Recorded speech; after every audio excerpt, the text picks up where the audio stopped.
Masters pavilion talk में एक बार फिर से आप लोगों का स्वागत है। तो भाई लोगों, भारत और इंग्लैंड के मध्य दूसरा टेस्ट मैच एजवेस्टन में जो खेला जाना है वो शुरू हो गया है और टॉस भाई हमारे बेन स्टोक्स भाई साहब ने जीत लिया और बोला बेन स्टोक्स टॉस जीत कर क्या करी, पहले बॉलिंग चैलेंज कर दिया कि जितना रन बनाओगे उतना हम चेज करेंगे। भाई हमने लीड्स में भी चेज किया और हम एजवेस्टन में भी चेज करेंगे, तो चैलेंज कर दिया भारतीय टीम को। देखते हैं भारतीय टीम क्या इस चैलेंज को एक्सेप्ट करती है या ना करती है। भारतीय टीम में 3 बदलाव हुए और वो 3 बदलाव थे जसप्रीत बुमराह वर्कलोड मैनेजमेंट के कारण इस टेस्ट मैच से बाहर हो गए और उनके लिए लॉर्ड्स टेस्ट मैच एक परफेक्ट चॉइस नजर आया। वहीं शाई सुदर्शन की जगह वॉशिंगटन सुंदर को मिली और आकाशदीप को जगह मिली हमारे प्रिय जसप्रीत बुमराह की, और नीतीश कुमार रेड्डी आए शार्दुल ठाकुर की जगह। तो इंग्लैंड ने तो अपना पहले ही प्लेइंग 11 अनाउंस कर दी थी, तो उनको कोई भी अनचेंज प्लेइंग 11 उतरी। तो भाई भारत की तरफ से जब दोनों ओपनर मैदान पर आए तो भाई इधर से हमारे राहुल, डिपेंडेंट राहुल, और उधर से यशस्वी जायसवाल, इधर से मार्क वुड, बोक्स, और बोक्स के साथ आए कार्स। भाई देखो बॉलिंग ठीक ठाक चल रही थी, लेकिन हमारे केएल राहुल वही 2023 में विराट कोहली जैसे आउट हुए थे, इनसाइड एज लेकर स्टंप में चली गई बॉल, आउट होकर पवेलियन चले गए। उस समय उनका स्कोर 2 रन था। इस बात पे बात नहीं करते हैं, यशस्वी जायसवाल पे भी बात करेंगे तसल्ली से। सबसे पहले बात करेंगे निब्बियों का राजा, और निब्बिया समाज में जो निब्बिया समाज है उनमें खुशियों की लहर दौड़ चुकी है, और वो खुशियों की लहर इतनी ज्यादा दौड़ चुकी है कि भाई कुछ कहा नहीं जा सकता है। निब्बिया पार्टी कर रही हैं क्योंकि निब्बियों के राजा ने एक और शतक बना दिया है विदेशी सरजमी पर। शुभमन गिल के अगर प्रीवियस रिकॉर्ड जो इंग्लैंड सीरीज शुरू होने से पहले इंग्लैंड में 6 पारियों में मात्र 14 का एवरेज था। पहली पारी में 147, फिर दूसरी पारी में 4 से 5 रन, फिर तीसरी पारी में 114 नॉट आउट। ऐसा करने वाले वो चौथे कप्तान बने। इससे पहले हमारे ताऊजी सुनील गावस्कर, विराट कोहली ने ऑस्ट्रेलिया के खिलाफ जो श्रृंखला थी उसमें बनाया था, ताऊ जी ने भी बनाया था। इससे पहले एक और प्लेयर थे, उन्होंने भी ये कारनामा किया था, और अब ये कारनामा हमारे सबके प्रिय शुभमन गिल ने कर दिया है। शुभमन गिल 114 रन बनाकर नॉट आउट खेल रहे हैं और अभी अब उन्हें इस पारी को और भी लंबा ले जाना है। बाकी और बात करते हैं शुभमन गिल पे, स्पेशली बात करेंगे कि आज की जो शुभमन गिल की पारी थी भाई, पूरी मैंने एनालिसिस करता हूं, बहुत ही बेहतरीन पारी थी। पहले 50 रन बनाने में शुभमन गिल ने लगभग 112 से 13 गेंदें ली। तो बहुत सारे लोग शुभमन गिल को पुजारा स्टाइल बोल रहे थे, स्लोअर बोल रहे थे कि बहुत स्लो खेल रहा है, कुछ नहीं हो सकता, ये ऐसा है वैसा है। और दूसरे 50 रन लेने में शुभमन गिल ने 60 से 65 बॉलें ली और 114 रन बनाकर नॉट आउट है शुभमन गिल। 216 बॉलों में 12 चौके बनाए हैं। शुभमन गिल की पारी आज इसलिए भी बहुत महत्वपूर्ण थी कि एक समय भारत का स्कोर 210 रन पर 5 विकेट हो गया था। जब इंडिया पहले दो पारियों में पहले टेस्ट मैच की 31 पे 6 और 41 पे 7 होने के बाद शुभमन गिल पर यहां सबसे बड़ी जिम्मेदारी आ जाती है कि जडेजा के साथ मिलकर एक पार्टनरशिप डेवलप करना। अंतिम सेशन में शुभमन गिल ने यही किया, जडेजा के साथ मिलकर के एक पार्टनरशिप डेवलप करी। 99 रन की अभिजीत पार्टनरशिप है ये, और अभी तक नाबाद दोनों पवेलियन में है। जडेजा 41 रन बनाकर नॉट आउट है 67 बॉलों में, तो वहीं शुभमन गिल 114 रन बनाकर। तो ये पार्टनरशिप से भारत का स्कोर डे 2-1 का स्टंप्स होने तक 310 रन 5 विकेट के नुकसान पर हो गया था। शुभमन गिल पर बात हो गई है। शुभमन गिल की जो एक प्रकार से बेहतरीन पारी है भाई, इस पारी की जितनी तारीफ करी जाए कम है। शुभमन गिल की जो कप्तानी है उनके उन माइंडसेट से निकल चुकी। बहुत सारे लोग पहले बोल रहे थे कि शुभमन गिल अगर कप्तानी करेगा तो उसकी बैटिंग वैसे भी डूबी हुई है और डूब जाएगी सेना कंट्रीज में खासकर। लेकिन सेना कंट्रीज में पहले 2 टेस्ट मैचों में 2 शतक लगाकर उसने ये दिखा दिया कि हम एक वर्ल्ड के बेस्ट क्रिकेटर हैं। इसके बाद बात करते हैं रविंद्र जडेजा।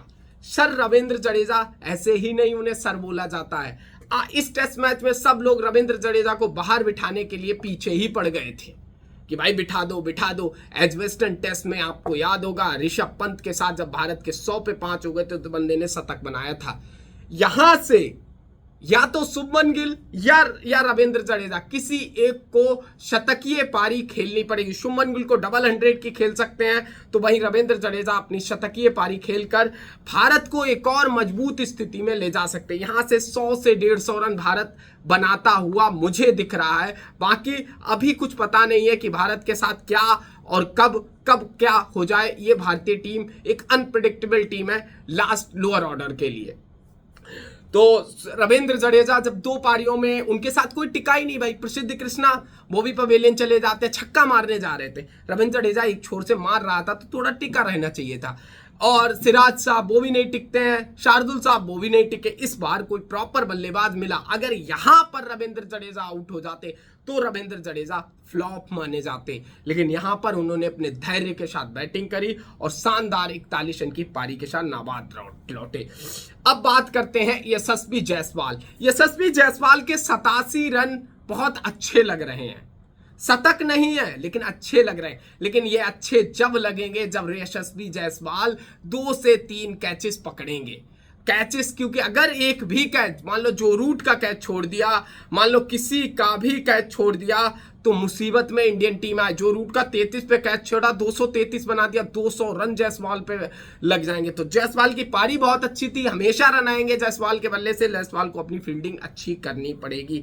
करुण नायर पर बात करनी है। करुण नायर भाई देखो, करुण नायर साहब ऐसे नहीं चलेगा।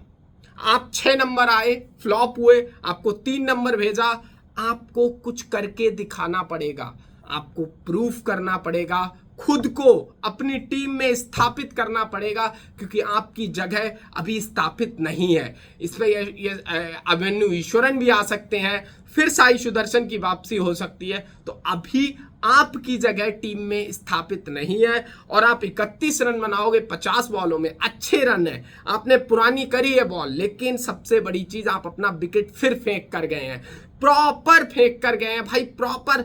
2 उन्होंने हाफ बॉल ही दी, आप ड्राइव करने गए, तीसरी बाउंसर मारी, आप डक करना चाहिए था, आप उसको फिर प्ले करने चले गए और वो भी गलत तरीके से खेलने चले गए। तो ये तरीका गलत था।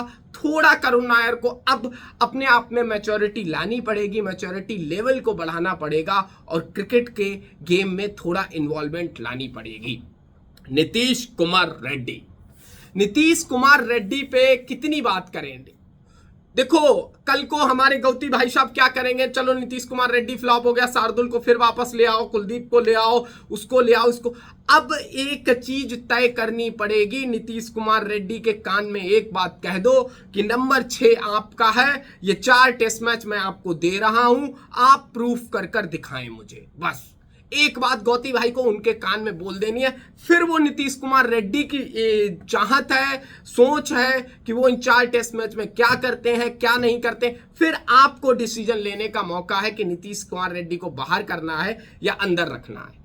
ये चीज नीतीश कुमार रेड्डी आज, ऐसे शुभमन गिल भी बहुत बार आउट हुए हैं सेना कंट्रीज में कि बाहर छोड़ी गेंद अंदर स्टंप है, बढ़िया गेंद थी, बहुत बढ़िया गेंद थी, नहीं समझ में आई, बबल सीम था, पढ़ने के बाद एकदम बाहर जाएगी, सीम दिख रही थी तो बाहर ही जाएगी, बट वो अंदर आ गई।